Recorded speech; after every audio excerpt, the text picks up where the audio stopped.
Hello les chaînes, bienvenue dans ce nouvel épisode où aujourd'hui je voulais te dire les 5 choses que j'aurais aimé qu'on me dise lorsque je doute ou je doutais de moi avant.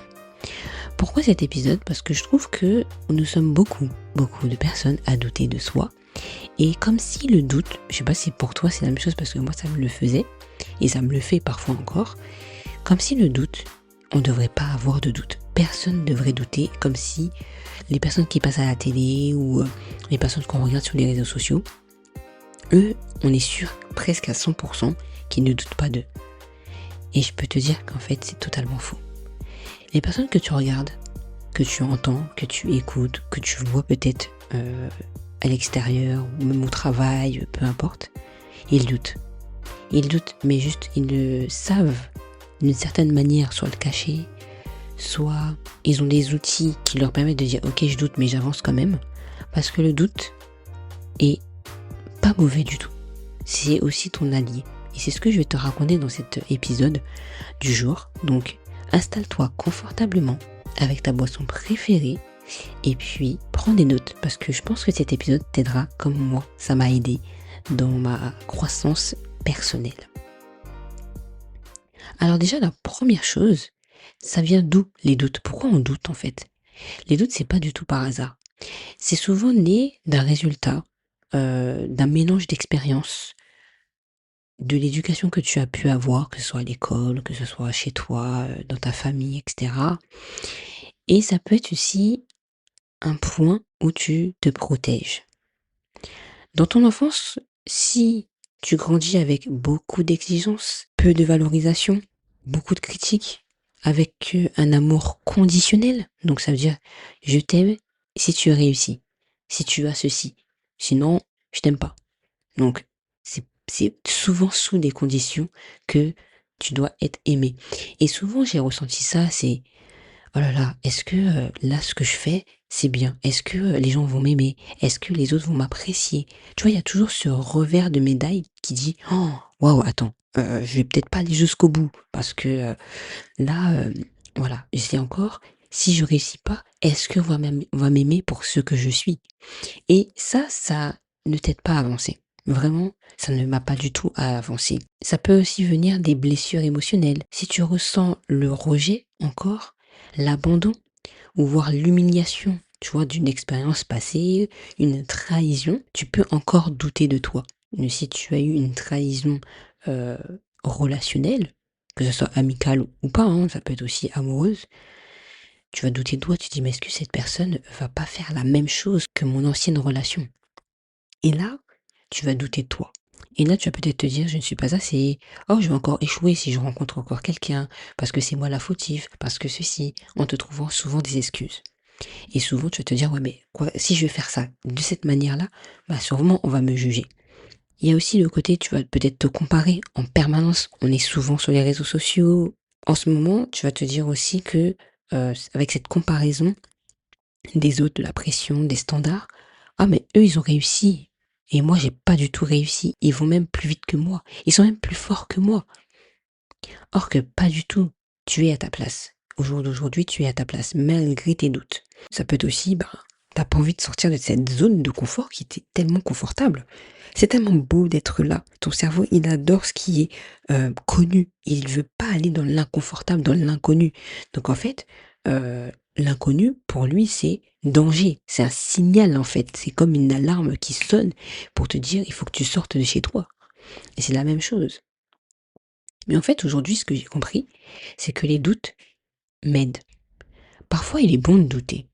Tu sais, tu as un projet que tu veux mettre en place, mais t'as pas encore toutes les idées en clair, et tu vas parler de ce projet à quelqu'un de confiance, et tu vas dire, ouais, j'ai tel projet, ça peut être une maison à construire à tel endroit, ça peut être un projet professionnel, entrepreneurial, ça peut être un projet dans ton salariat aussi, donc dire, ben, il y a un truc il y a une idée qui me tient à cœur, et j'aimerais vous proposer ça. Tu vois, tu peux avoir des doutes. Tu dis, mais est-ce qu'ils vont écouter ce que je vais dire? Il y a plein de questions que tu peux te poser. Mais en fait, ça montre que tu te poses des questions. Ça montre que tu veux évoluer, pas foncer tête baissée sans pour cela se mettre à dire: «OK, voilà, qu'est-ce que je mets en place?» Mais tu avances avec des questions, avec une intention d'avancer. Et parfois, ça m'est déjà arrivé de dire à une personne: «Ben voilà, je veux, aider, les femmes à telle chose», mais c'était pas assez précis, par exemple. La personne me dit: «Ah OK, très bien, mais pourquoi tu veux faire ça?» Tu vois, cette histoire de pourquoi t'aide à aller plus loin dans ton retranchement et à laisser tes idées bonnes comme moins bonnes. Parce que tes idées sont là, mais d'autres personnes peuvent te donner encore des idées bien plus poussées que ce que tu avais déjà en tête, ou t'éclairer sur quelque chose que tu n'avais pas encore bien compris. Et c'est là que je trouve ça très beau de pouvoir échanger avec les autres. Et cela te permet aussi de vérifier si tu es vraiment aligné avec ce que tu veux vraiment mettre en place, tu vois? Et c'est ça que je trouve qui est très, très beau. Ça t'invite aussi à grandir intérieurement, à te dire: «Bon, en fait, OK, je doute, mais est-ce qu'il y a pas une chose que je veux faire grandir?» C'est une construction beaucoup plus profonde que quelqu'un qui ne se pose pas de questions, qui remet pas en cause parfois un minimum de petites choses qui peut changer la donne de ce que tu es en train de dire. Et ce que j'aime dans cette inspiration que j'ai pu comprendre dans le fait de douter était quand même très, très bien, c'est que parfois, tu as une idée, tu as une pensée et tu en es convaincu à 100, si c'est pas à 1000. Cette idée, c'est comme ça, c'est pas autrement, elle est figée, c'est comme une pierre qui est là et qui bougera plus. Il y a quelqu'un qui arrive qui te dit: «Mais tu sais qu'il y a aussi d'autres manières de faire». Toi, tu dis: «Non, non, non, c'est impossible», tu vois? C'est genre, c'est comme ça, c'est pas autrement. Et là, tu vois, cette personne, elle te dit des choses qui détruit, on va dire, qui casse un peu ta perception que tu avais vue de ce que tu pensais. Et là, tu dis: «Waouh, attends, là, voilà». Et ce que j'aime bien dans ce côté de doute, c'est de te dire que tu as une idée, mais l'autre peut te donner encore plus que ton idée. Tu as une pensée, tu as un projet. Les autres peuvent te donner encore plus que ce que tu es en train de dire. Parce qu'il va te donner une nouvelle perception, une nouvelle manière de voir les choses en te disant, bah, tu restes ouverte, en fait, à d'autres points qui va aussi t'enlever des doutes et te faire avancer. Et moi, à la base, je voulais mettre un autre titre de cet épisode. Je voulais dire comment arrêter de douter de soi. Et en réalité, on ne peut pas arrêter de douter. On doutera dans notre vie. Mais l'objectif est de trouver un équilibre pour douter et avancer. Et c'est pour ça qu'aujourd'hui, j'ai changé le titre de cet épisode en disant les 5 choses que j'aurais aimé qu'on me dise lorsque je doute de moi. La première chose que j'aurais aimé qu'on me dise, c'est vas-y quand même, fais de ton mieux. Franchement, déjà de le dire, et même quand j'étais en train d'écrire cet épisode, je me suis dit waouh, on m'aurait dit ça, ou je l'aurais su moi-même quand j'étais plus jeune, ça m'aurait fait du bien. Tu sais, quand tu doutes, tu dis: «Oh purée, je sais pas si je vais réussir à faire ce devoir. Je me sens incapable, il est déjà tard». Tu vois, tu te trouves toutes sortes de choses, tu dis: «Oh waouh», tu es dépassé par les événements et quand quelqu'un arrive et te dit: «Vas-y quand même, fais de ton mieux, t'inquiète, ça va le faire». Parce qu'en fait, le doute ne signifie pas que tu n'es pas capable. Tu n'es pas figé, en fait. Parce que la dernière fois que tu as vu que tu avais raté telle chose, c'est différent de la personne que tu es aujourd'hui. Et en plus, tu n'es même plus figé parce que tu écoutes cet épisode. Au final, c'est sur le chemin que tu vas prendre conscience qu'il y aura des turbulences et du soleil. L'évolution n'est pas de l'instabilité, l'évolution est de la conscience. Quand tu vas mettre de la conscience dans les choses que tu amènes dans ta vie, tu vas dire: «Ah d'accord, j'avais pas vu ça comme ça, mais OK, bah j'avance quand même». Tu vas pas tout comprendre et c'est OK. Des fois, tu vas douter, tu vas dire: «Waouh, c'est dur et tout, mais fais-le quand même, vas-y».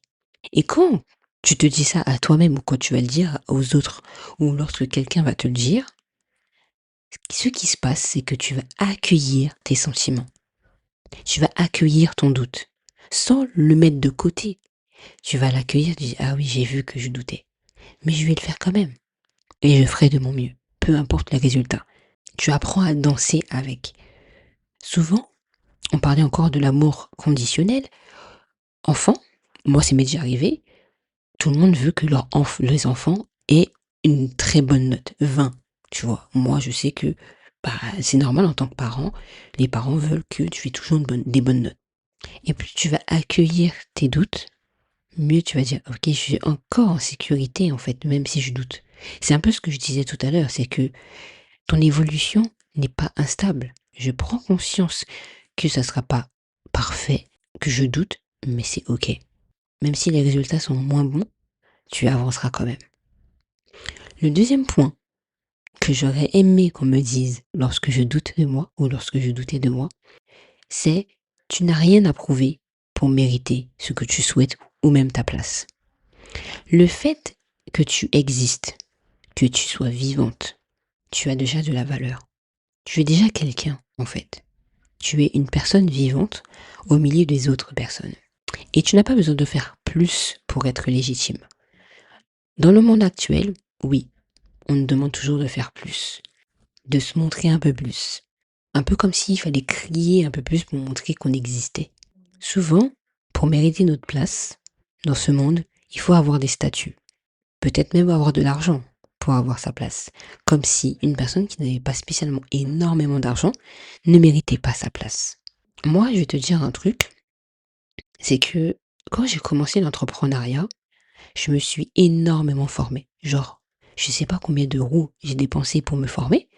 Je regrette pas parce que je sais que ça m'a appris énormément de choses jusqu'à aujourd'hui. Je me rappelle de certaines choses que j'ai appris et ça me sert aujourd'hui. Mais je me suis beaucoup formée. Mais je me suis pas formée pour juste dire j'allais apprendre quelque chose réellement et ça allait me servir. J'avais plutôt inconsciemment pris ces formations pour me sentir légitime auprès des autres. Pour me sentir légitime lorsque je vais parler devant le micro ou devant ma caméra. Parce que je me sentais pas légitime de te parler de certains sujets qui, personnellement, me tenaient à cœur. J'attendais d'être légitime en me formant jusqu'à dépenser des milliers pour être légitime. C'est comme les diplômes. Aujourd'hui, détentrice du CAP esthétique, c'est une obligation d'avoir l'esthétique, en tout cas ce diplôme, pour pouvoir y travailler dans le domaine. Sans ça, tu ne peux pas travailler parce qu'il y a des règles à respecter.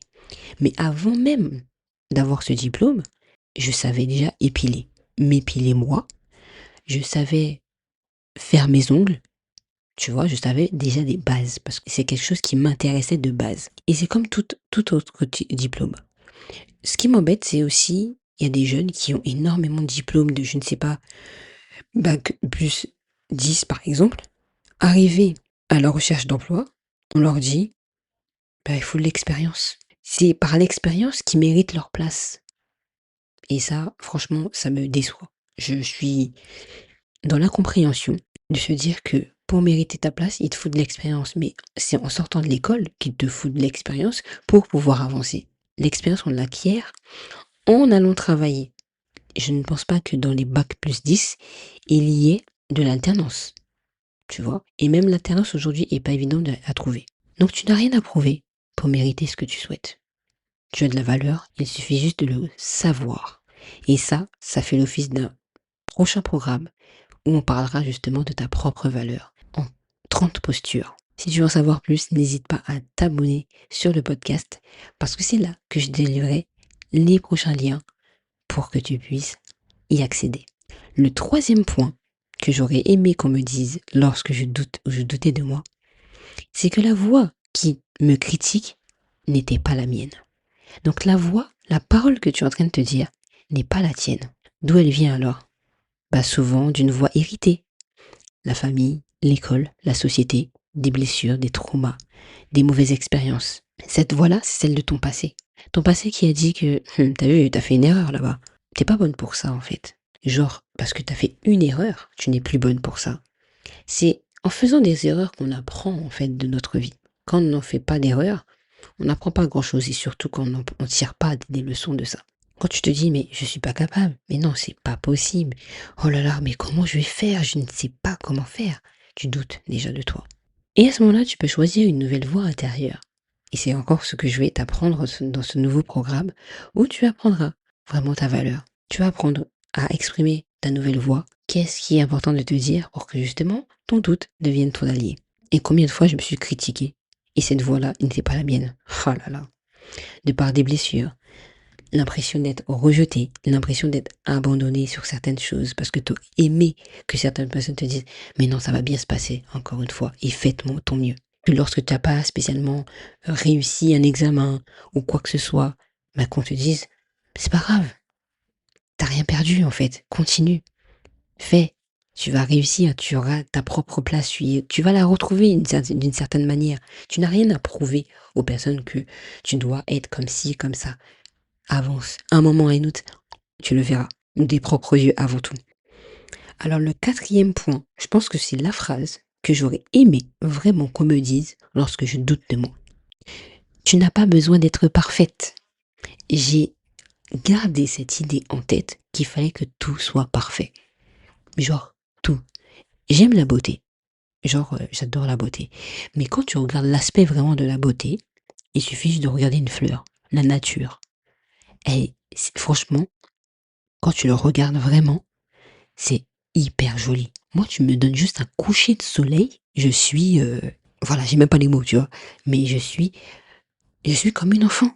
Je me retrouve comme une enfant. Waouh, mais c'est beau!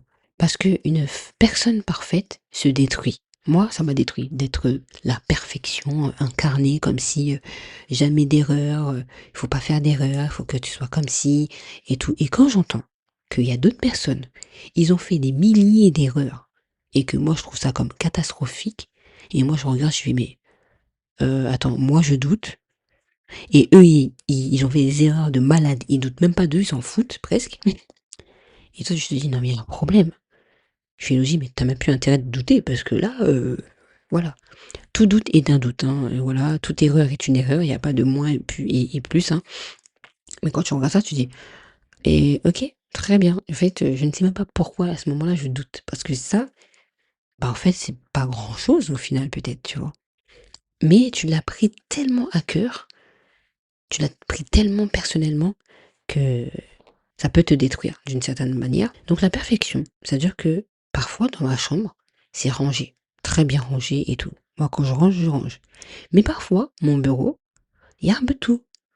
Les fils sont encore en train de traîner, le téléphone est là, le porte-monnaie est là, il y a une petite chaussette par là. Bref, parfois c'est le bordel et c'est ok. Pourquoi être parfait tout le temps? Pourquoi se donner cette pression en fait? Ça arrive que des fois c'est pas rangé et c'est la réalité. Je vois souvent. J'adore en plus regarder, les vidéos d'influenceuses qui montrent un peu l'appartement et cetera.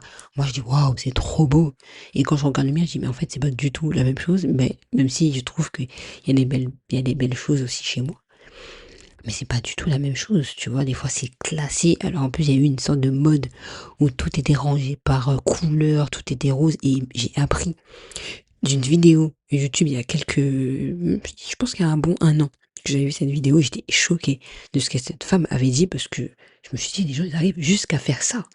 Il y a des femmes, des jeunes filles qui achetaient des produits qu'ils n'aiment pas, hein, produits cosmétiques qu'ils aiment peut-être pas spécialement, mais juste pour que ce soit de la déco et là, je me suis dit: «Ah ouais, d'accord», tu vois?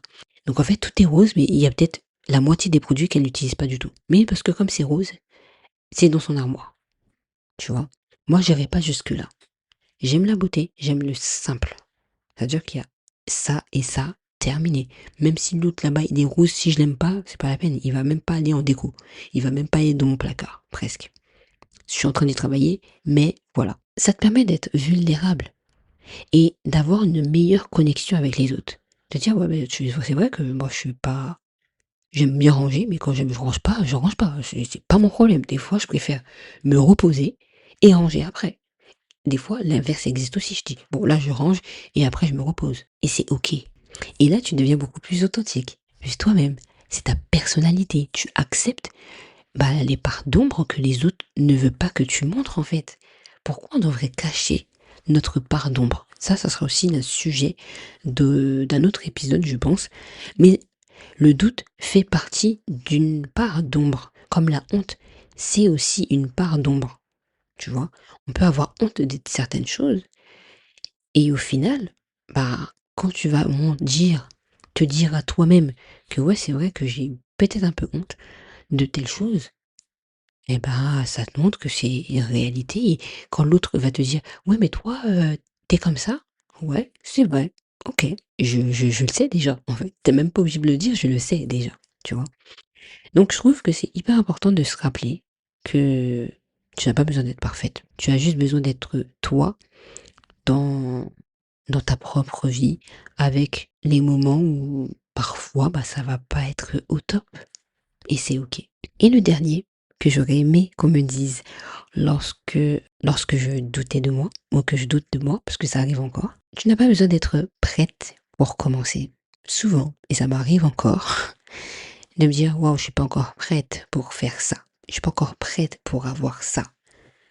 Tu n'as pas besoin d'être prête. Il suffit juste de commencer. La clarté vient en marchant, pas avant. Des fois, tu te dis: «Mais je suis pas prête à recevoir une somme d'argent», mais tu as envie, hein. Tout le monde veut, la majorité des personnes disent: «Oh, j'aurais bien aimé, gagner l'euro million». Mais quand tu leur dis, «Tu vas faire quoi avec cet argent?» Ils vont te dire telle et telle chose, mais tu sens que, c'est pas encore stable. Tu vois? Ils vont encore douter. «Ah ouais, mais comment ma famille va se comporter quand j'aurai toute cette somme d'argent? Comment un tel va se comporter lorsque je vais lui dire ceci?» Tu vois? Tu vas encore douter. Donc en fait, peu importe que ce soit l'argent, que ce soit, la relation, parce que aussi en relationnel, ça joue. Quand tu es par exemple encore célibataire, ça fait des années ou peu de temps, tu te dis: «Ouais, je suis pas encore prête pour rencontrer quelqu'un d'autre». La clarté vient quand tu marches, quand tu commences à dire: «Bon, allez, je vais rencontrer déjà une personne, ça ne veut pas dire que je serai en relation avec, mais j'avance et je fais un pas de plus, on ne sait jamais». Et c'est à partir de là, tu apprendras à te connaître et tu apprendras aussi à connaître l'autre. Et donc, ce qui revient aussi à dire, tu n'as pas à attendre d'avoir confiance pour agir. Souvent, on attend d'être confiant. Ah, je suis pas encore confiante, il me faut plus de confiance pour que je puisse avancer. Non, du tout. Je pensais la même chose. Je pensais qu'il fallait que j'ai plus de confiance, plus d'estime, que j'ai un bagage pour pouvoir avancer. Et en fait, pas du tout. C'est l'action qui crée la confiance. Je me rappelle, j'avais fait des vidéos YouTube, alors si tu regardes mes toutes premières vidéos, j'étais réservée, timide, je parlais mais voilà et plus j'avançais, plus je faisais des vidéos, plus après on me disait: «Waouh, tu es à l'aise devant la caméra» et pourtant derrière, bah, j'avais quelques doutes, mais je le faisais. C'est l'action qui me permet de dire: fais confiance en tes idées, fais confiance en ce que tu vas dégager, en ce que tu vas dire, c'est tout. Donc n'attends pas d'avoir confiance. Provoque la confiance, provoque ton estime, c'est ce qui fera toute la différence. Et pour te donner 2 exemples, un jour je suis allée en bijouterie, pour, diminuer un bracelet que j'avais. La dame, elle a mesuré justement le bracelet pour savoir combien on allait couper, dans l'atelier par la suite. Elle me dit: «Bon», par exemple, je me rappelle plus c'était vraiment exactement ce centimètre-là, mais voilà, c'est juste pour te mettre dans le contexte. Elle me dit qu'elle va couper 4 centimètres. Je dis: «OK, pas de souci». Voilà, très bien. Elle va sur son ordinateur, donc elle note ma requête pour justement, l'atelier que je veux, couper dans ce bracelet et elle me dit à haute voix: «C'est 3 centimètres». Et là, je doute. Je me dis: «Mais attends, c'est bien ce qu'elle m'a dit? Je crois qu'on n'a pas dit 4 centimètres. Est-ce que je lui redemande pour savoir si vraiment c'est bien ce qu'on a dit, on avait convenu au début?» Et j'hésitais. Est-ce que je dis? Est-ce que je dis pas? Et mon idée me dit: «Demande-lui, ça ne te coûtera rien du tout au final». Donc je lui demande de bien vérifier si c'était bien 3 centimètres. Donc elle reprend la taille de mon poignet, elle remesure et là elle me dit bien c'est 4 centimètres. Et là au final, plus de doute. Le doute est devenu une vérification de ce qui avait été dit avant. Ce qui m'a ramené de la clarté dans mes doutes et je peux passer à la suite et avancer avec clarté. Un autre exemple, la porte d'entrée. Toi qui arrives, qui demandes à chaque fois à ton enfant, tous les jours, tous les soirs, tous les matins, est-ce que tu as bien fermé la porte de l'entrée? ou à ton partenaire. Est-ce que tu as bien fermé la porte? Oh, est-ce qu'on a fermé la porte de l'entrée? Tu as bien fermé la porte de l'entrée? Mais avec insistance. Là, c'est même plus du doute, c'est de la peur. Et tu commences à infantiliser l'autre. Et l'autre va pas spécialement apprécier la manière dont tu vas faire. Parce qu'un doute, c'est plus: «Ah chérie, as-tu bien fermé la porte d'entrée? J'ai un doute». S'il ne se rappelle pas, bah demande-lui juste de vérifier pour être sûr et passer à autre chose. Si à ce moment-là, il te dit: «Ah non, j'ai pas le temps, j'ai d'autres choses à faire», OK, vas-y toi, parce que c'est ton insécurité qui est en jeu. C'est toi qui as peur de quelque chose si cette porte-là est ouverte. Donc, c'est à toi de faire le mouvement pour que justement cela t'apporte de la clarté et une vérification de dire: OK, bah, au final tout va bien. Maintenant je peux passer à la suite. Donc voilà, pour rappel, le doute n'est pas du tout mauvais et en réalité, tout le monde doute. Le doute doit être ton allié dans la vie et pas pour te mettre des bâtons dans les roues. Il est là pour te réconforter et te faire aussi avancer et d'aller même plus loin dans tes propres idées, tes pensées. On a vu 5 points ensemble que j'aurais aimé qu'on me dise. La première, c'est: vas-y, quand même, fais de ton mieux. La phrase que j'aurais kiffé avoir. La deuxième, c'est: tu n'as rien à prouver pour mériter ta place, parce que tu es déjà quelqu'un. La troisième, c'est: la voix, la pensée que tu as là maintenant, qui te critique, n'est pas la tienne. Elle vient de une voix héritée par quelqu'un. La famille, l'école, la société, les blessures. Le quatrième point, celui-ci, on n'explique plus: tu n'as pas besoin d'être parfaite pour avancer. Accepte aussi les parts d'ombre. Accepte aussi que tu n'es pas aussi parfaite que tu le croyais. Et tu vas voir que ça va te faire un plus grand bien. Et le dernier point, le cinquième point, c'est: tu n'as pas besoin d'être prête pour avancer. Avancer, c'est en marchant. Et c'est là que la clarté va te permettre de voir les choses. Alors j'espère que cet épisode t'aura plu. Si cet épisode t'a plu, pense à le partager à une personne ou à plusieurs personnes qui, tu sais, doutent énormément dans son quotidien. Pense à liker cet épisode, à t'abonner, parce que plus tu vas t'abonner, mieux d'autres personnes pourront voir aussi cet épisode et se dire: ah, cet épisode est aussi intéressant pour moi. Et aussi, tu ne louperas pas le prochain programme qui va t'aider à reconnaître ta propre valeur et arrêter de douter dans ton propre quotidien.